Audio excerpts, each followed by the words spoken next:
Kalau belum subscribe juga segera ya, supaya kita bisa terus mengikuti channel ini. Hari ini saya mau menyampaikan satu judul yang bunyinya begini, ketika dalam badai. Ya, ketika dalam badai, karena saya rasa ada beberapa orang sedang dalam badai, beberapa akan masuk ke dalam badai. Sebagian lagi udah lewat sih, tapi hidup ini kan silih berganti, selalu ada badai baru. Firman-Nya akan melengkapimu. Buka bersama dengan saya Mazmur 29 ayat 1-11. Ada sebuah kesaksian roh di dalam diri saya, hatiku tetap damai sekalipun dalam badai. Ayo, hati kita tetap tenang sekalipun dilanda permasalahan. Ini adalah Mazmur Daud, kebesaran Allah dalam badai. Ayat 1, kepada Tuhan hai penghuni sorgawi, kepada Tuhan sajalah kemuliaan dan kekuatan. Berilah kepada Tuhan kemuliaan namanya, sujudlah kepada Tuhan dengan berhiaskan kekudusan. Stop di sana dulu, ada ayat, totalnya ada 11 ayat, saya baca 2, saya jelaskan satu persatu. Ini Mazmur Daud, Daud yang nulis Mazmur ini. Mazmur adalah lagu. Dia nyanyi, entah apa yang dia alami. Yang pasti Daud itu banyak sekali mengalami gejolak dalam hidupnya.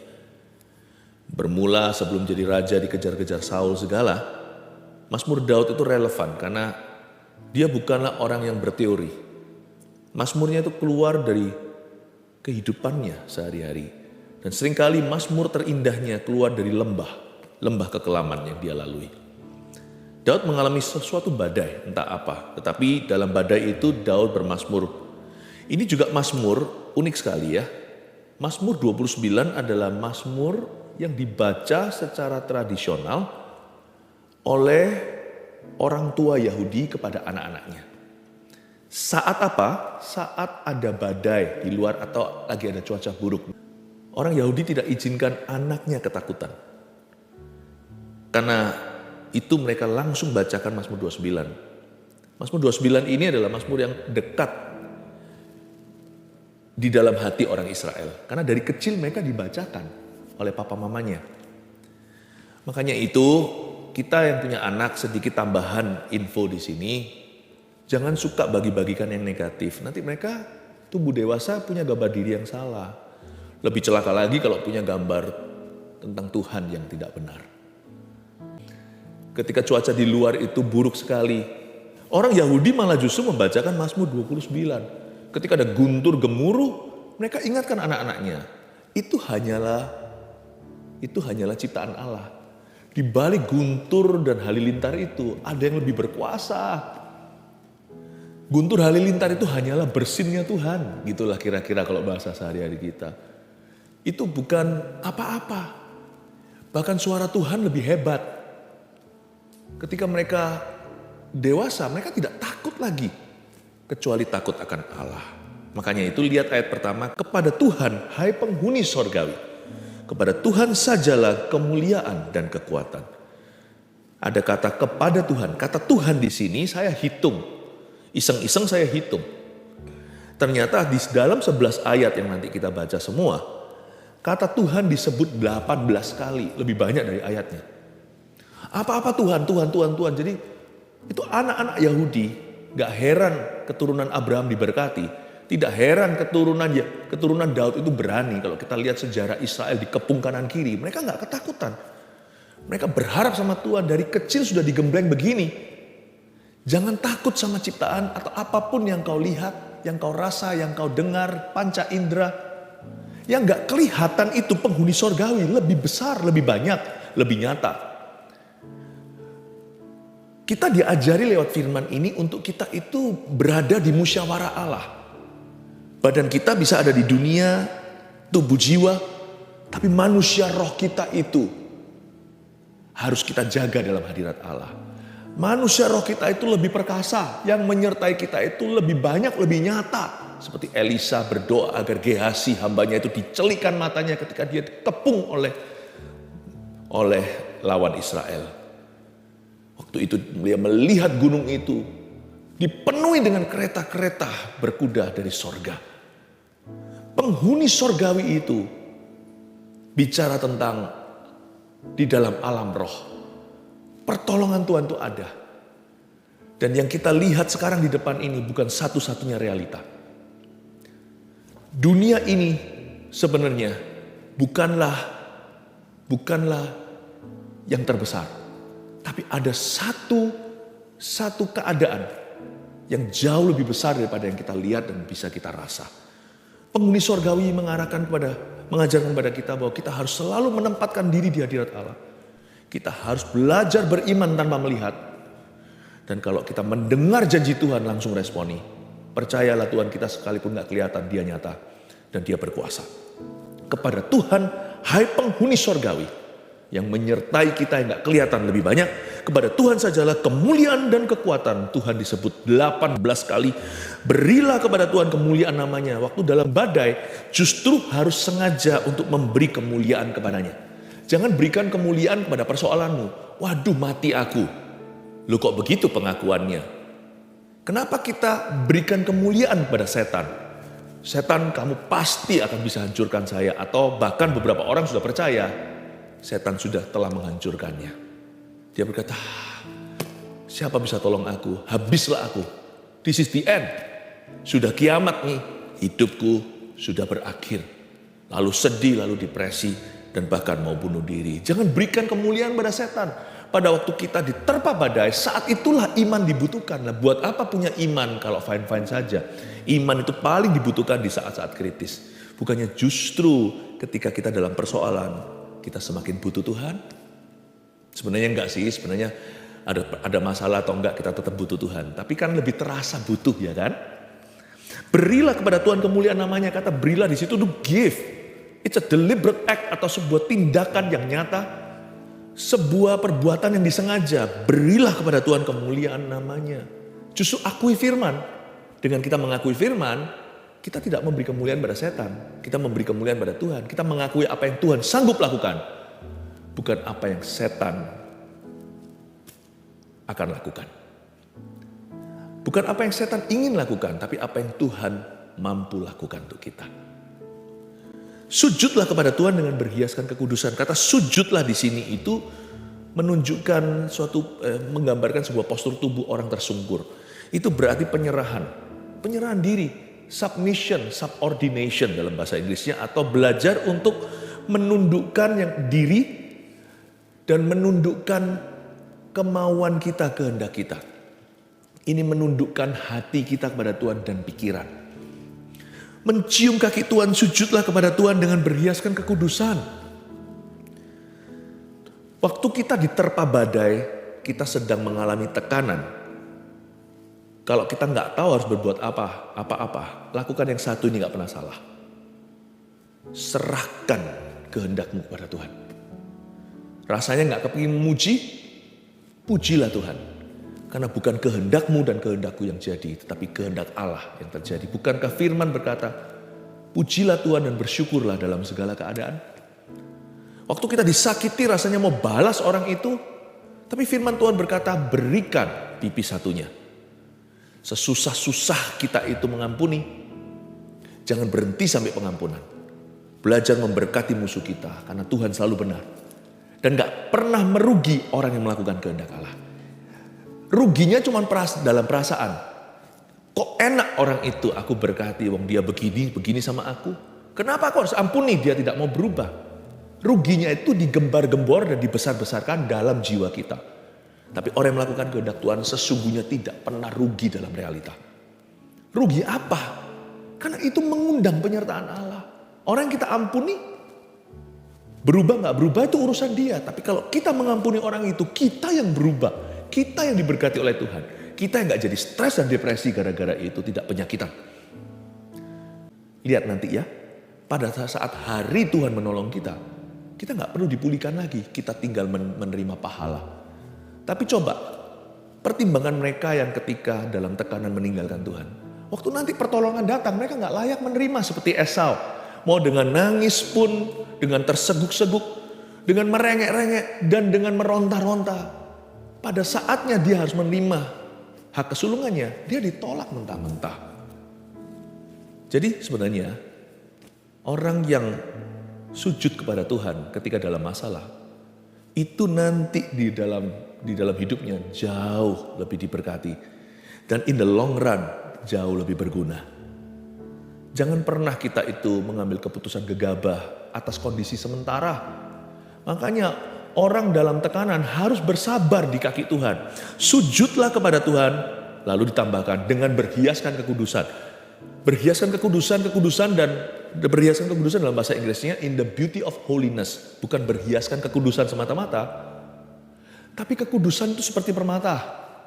Jarang sekali orang menjodohkan yang namanya kekudusan dengan keindahan. Yang namanya kekudusan itu biasanya sakit. Ini kan pikiran kita sebagai manusia. Aku harus jaga kekudusan, itu bayar harga, salibkan daging. Rasanya seperti mengekang nafsu, rasanya itu tidak happy begitu. Ayat ini aneh sekali. Kekudusan itu dianggap sebagai manisan. Kekudusan itu dianggap manis sekali, enak sekali, nyaman. Tetapi kekudusan itu seolah-olah susah di depan. Enggak, saya tetap akan setia. Apapun terjadi saya tetap akan setia. Tapi gara-gara itu manisnya di belakang, aduhai luar biasa. Seumur-umur sampai hari akhir hidupnya. Rumah tangganya utuh, bahkan rumah tangganya sangat-sangat indah. Rumah tangganya itu, hubungan dalam rumah tangganya, pernikahannya begitu manis seperti madu sorgawi yang diperbaharui. Anak-anaknya diberkati, semua turun-temurun jadi orang-orang besar dan menguasai bumi. Alkitab mengatakan dengan jelas ketika dalam badai, jangan kompromi.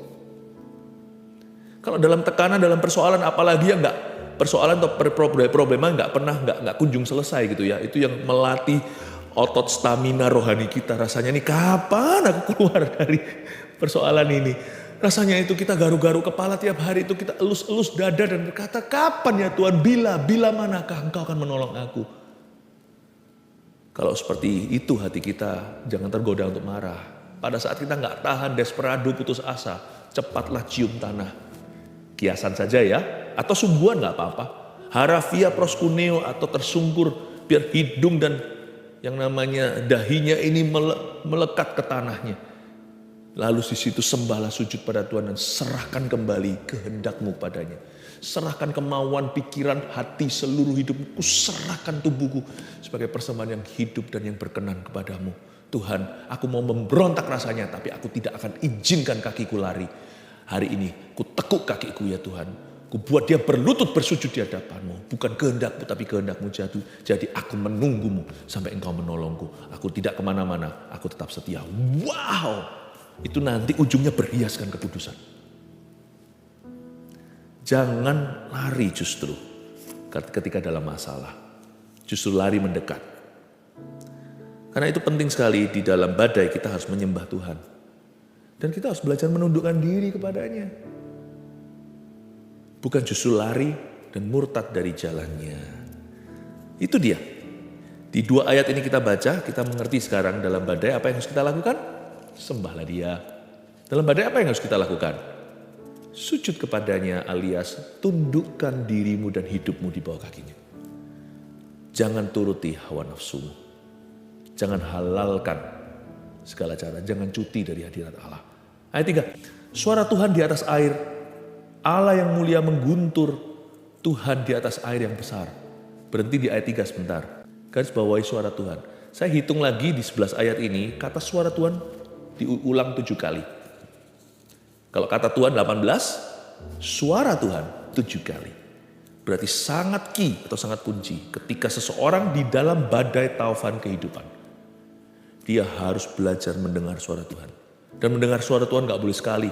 Berkali-kali, berulang kali karena manusia itu cenderung lupa. Apalagi kalau dia lagi tertekan jiwanya. Wah, sangat gampang menguap. Sangat gampang menguap suara Tuhan itu. Karena kita mudah untuk ragu, bimbang. Apa iya? Itu suaraku atau bukan. Kalau orang stres kan begitu. Bukan hanya orang stres begitu, tetapi sekalipun suara Tuhan dengan jelas dan gamblang pun kita bisa bimbang dan ragu lagi ketika kita lihat fakta di lapangan, ketika kita mempertimbangkan realita. Loh kok beda dengan suaranya? Makanya suara Tuhan diucapkan 7 kali. Selain itu ketika seseorang menghadapi sebuah tantangan, tidak mudah dia dengar suara Tuhan. Pada saat hatinya gelisah, coba dengar suara Allah. Elia aja seorang nabi yang begitu peka. Dia harus melewatkan semua goncangan api, angin, gempa, baru sepoi-sepoi basah. Baru dia dengarkan suara Allahnya. Dengarkan suara Tuhan itu gak bisa masuk sekali ke ruang doa langsung dengar. Bisa kalau di hari-hari biasa. Tapi di hari-hari susah kadang-kadang kita perlu lebih lama atau berulang kali masuk lagi ke klosetnya. Doa lagi, sembahyang lagi, doa kembali. Makanya suara Tuhan di sini diulang-ulang 7 kali. Sampai kau mendengar suaranya, atau kalau sungguh sudah mendengarnya, jangan ragukan, camkan. Ini kan bahasa Alkitab ya, camkanlah. Yesus sering berkata begitu, camkanlah. Jangan hanya masuk telinga kiri, keluar telinga kanan. Camkanlah itu masuk telinga kiri, nggak usah keluar telinga kanan, langsung masuk ke hati, mulai memenuhi pikiran, membaharui akal budi, dan laksanakan, dan hidup berdasar dengan prinsip itu, hiduplah dalam percayamu. Suara Tuhan, coba kita lihat sekarang ya, ada suara Tuhan itu seperti apa ya? Mulai kita sekarang baca ke bawah. Suara Tuhan di atas air. Allah yang mulia mengguntur, Tuhan di atas air yang besar. Ayat 3 ini ada 2 macam. Suara Tuhan di atas air itu pertama-tama seperti Kejadian pasal 1. Roh Kudus melayang-layang di atas permukaan air, bumi belum berbentuk. Kejadian pasal pertama. Lalu dengarlah suara Tuhan. Jadilah terang, maka terang pun jadi. Suara Tuhan di atas air itu ya, itulah yang seperti sepoi-sepoi basah. Seperti ada sebuah hadirat yang begitu lembut. Gak perlu teriak-teriak, firman-Nya jadi. Tapi Allah yang mulia juga mengguntur. Tuhan di atas air yang besar. Kadang Tuhan bisa bicara kepada kita di atas air yang biasa dan tenang. Suara sepoi-sepoi basah tapi selalu sesuai firman, tidak pernah melanggar firman-Nya. Tapi kadang-kadang Tuhan juga bicara di atas air yang besar. Suara Tuhan itu bisa mengalir lewat air kecil, air tenang. Suara Tuhan juga bisa terjadi lewat air besar atau air yang deras. Tuhan bisa bicara dengan cara audible, bisa, tapi selalu sesuai firman-Nya. Tuhan bisa bicara lewat mimpi penglihatan, bisa. Malah justru bangsa Israel kurang mendengar suara Tuhan di zaman-zaman tertentu, zaman-zaman hakim-hakim itu sebelum Samuel, si anak kecil itu menjadi nabi yang diurapi. Penglihatan dari Tuhan jarang kata firman. Tapi yang selalu Tuhan akan bicara lewat firman yang kita baca, lewat khotbah. Tuhan bisa bicara dengan cara yang lembut, subtle, atau dengan cara seperti submarine atau seperti kapal selam. Tapi Tuhan juga bisa bicara seperti kapal pesiar yang besar. Suara Tuhan itu penuh kekuatan yang pasti. Ada power in His voice. Jangan bergantung dengan kekuatan manusia. Suara Tuhan penuh kekuatan, suara Tuhan penuh semarak. Ayat 4 bicara tentang hakikat suara Tuhan itu sendiri penuh urapan. Suara Tuhan itu penuh dengan kuasa. Kalau Tuhan bicara sesuatu terjadi. Makanya jangan bersandar pada pengertian sendiri. Percayalah kepada Tuhan dengan segenap hatimu. Lebih baik percaya suara Tuhan daripada percaya suara sendiri. Waktu dalam masalah jangan kemana-mana lari-lari cari opini. What do you think? What do you think? Cari dulu what God thinks.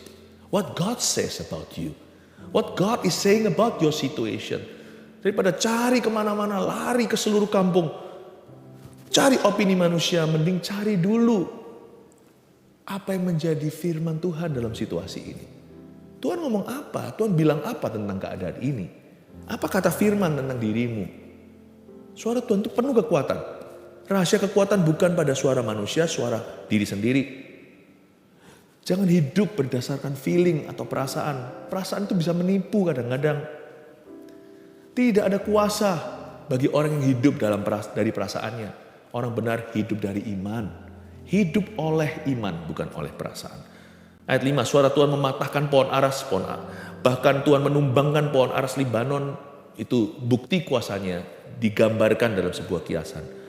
Pohon aras Libanon, pohon aras kayak seperti pohon jati gitu. Keras, kuat. Mana bisa? Ya. Coba lihat kalau ada pintu didobrak, ditendang begitu, dipaksa buka. Itu paling gagang pintunya atau itunya ya, yang tapi pintu itu sendiri utuh kalau terbuka itu karena koyak pada engselnya, bukan kayunya. Susah sekali membelah kayu seperti itu. Suara Tuhan bisa membelah apa yang manusia katakan mustahilah. Laut Merah pun dibelah sama Tuhan. Apalagi kayu aras. Tapi kalau belum langsung terbelah di depanmu, janganlah kembali ke Mesir, hai Israel. Berdirilah di situ seperti kata Tuhan pada Musa, hari ini kau akan diam saja dan melihat pertolonganku. Ia membuat gunung Libanon melompat-lompat seperti anak lembu dan gunung Sirion seperti anak banteng. Kalau lihat gunung itu seperti wah ya, kalau kita ke gunung yang tinggi sekali, orang yang takut tinggi jangan ke sana. Wow, luar biasa. Itu kecil. Gunung itu kutu bagi Tuhan. Bangsa Israel, anak Yahudi sudah dilatih dari kecil untuk tidak terpukau dengan ciptaan. Kecuali terkagum-kagum akan penciptanya. Kalau dia lihat gunung, dia memuliakan Allah. Kalau kita lihat gunung, wow, kita sembah. Kita kira gunung itu keramat. Itulah bedanya kenapa anak Abraham diberkati, kenapa anaknya Yakub diberkati, kenapa anak keturunan Daud itu berani dan diurapi. Ia membuat gunung Libanon melompat-lompat seperti anak lembu. Suara Tuhan menyemburkan api, ayat 7. Mau tahu kalau itu suara Tuhan atau bukan? Tiba-tiba hati kita berapi-api. Kalau sampai kita mendapat sebuah rema, lalu hati kita seperti melompat, seperti ada kangguru di dalamnya. Seperti berkata, nah itu Tuhan lagi bicara itu. Meskipun Anda ragu, iya enggak ya, karena kita kan enggak pasti. Suara Tuhan menyemburkan nyala api. Orang waktu berjalan ke Emmaus, 2 murid Yesus, mereka enggak tahu itu Yesus, karena Yesus kan di dalam tubuh kebangkitan bisa berubah rupa-rupa. Tapi orang enggak bisa salah tangkap kalau itu Tuhan. Karena ketika Tuhan berbicara kepada mereka, mereka berkata, itu pasti Tuhan. Ketika Tuhan tiba-tiba lenyap dari depan mereka setelah memberikan roti dan minuman kepada mereka. Mereka berkata, itu tadi guru. Karena waktu dia berbicara, hati kita berkobar-kobar. Mau tahu nggak suara Tuhan itu seperti apa rasanya? Seperti dari ayat-ayat begitu banyak, ada beberapa ayat itu tiba-tiba melompat, berbicara secara spesifik, secara pribadi. Seperti menemplak aku. Kadang-kadang menegur, kadang-kadang menasihati, tapi terkadang pula meneguhkan, memberi konfirmasi.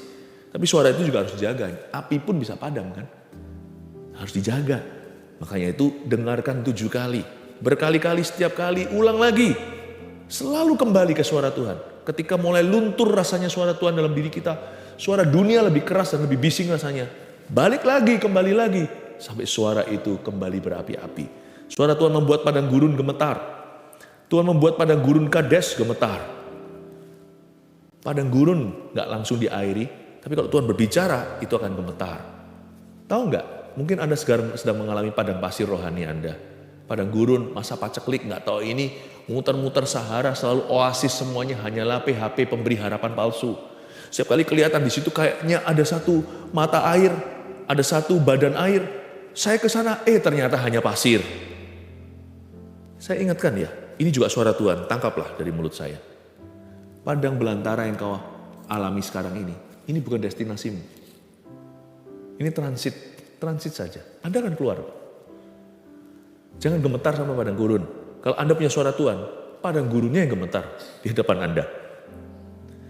Yang berkuasa siapa? Bukan orang yang punya pengetahuan, bukan orang yang positif pikirannya, bukan orang yang punya koneksi, punya pendidikan, pendudukan. Yang berkuasa ketika padang belantara menerpanya, ketika badai taufan datang adalah orang yang punya suara Tuhan. Ayat 9, suara Tuhan membuat beranak rusa betina yang mengandung. Betapa gentle ya.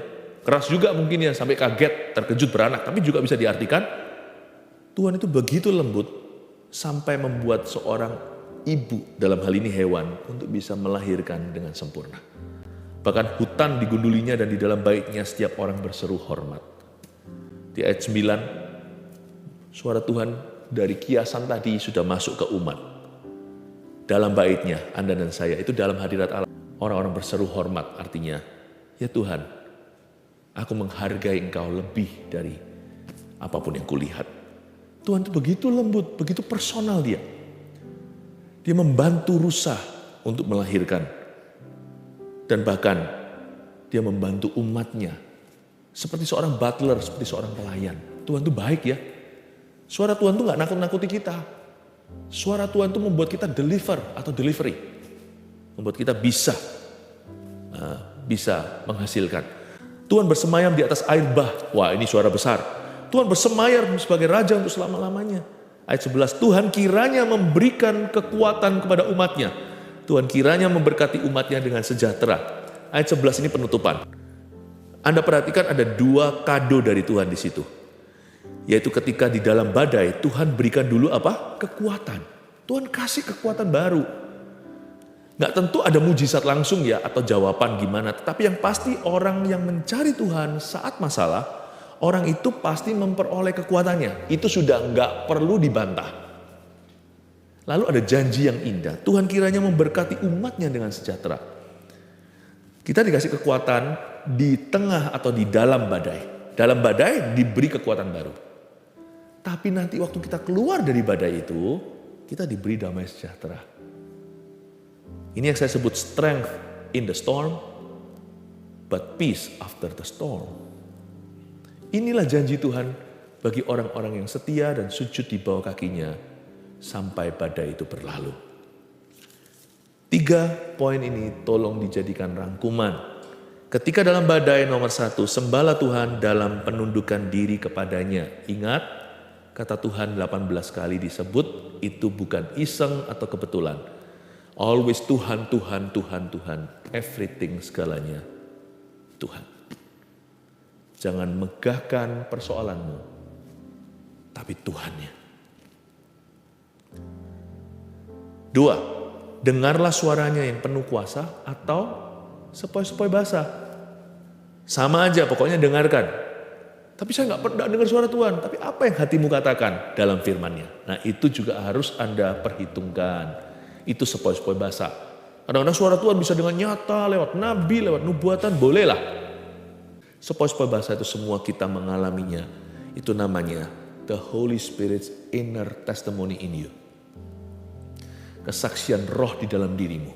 Kesaksian Roh Kudus. Ingat ya, 7 kali kata the voice atau suara Tuhan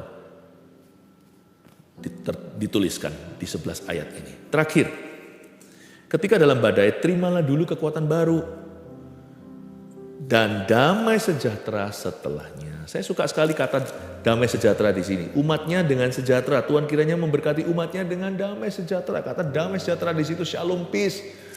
Yang artinya tidak ada yang hilang, tidak ada yang patah dalam segala rencana Allah atas hidupmu. Kelihatan patah sekarang itu sementara.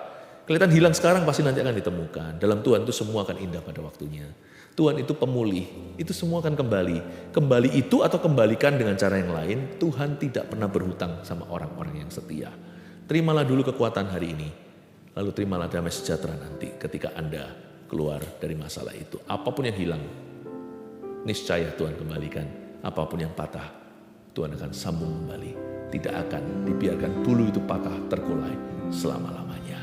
Lingkupi aku Tuhan dengan sayap.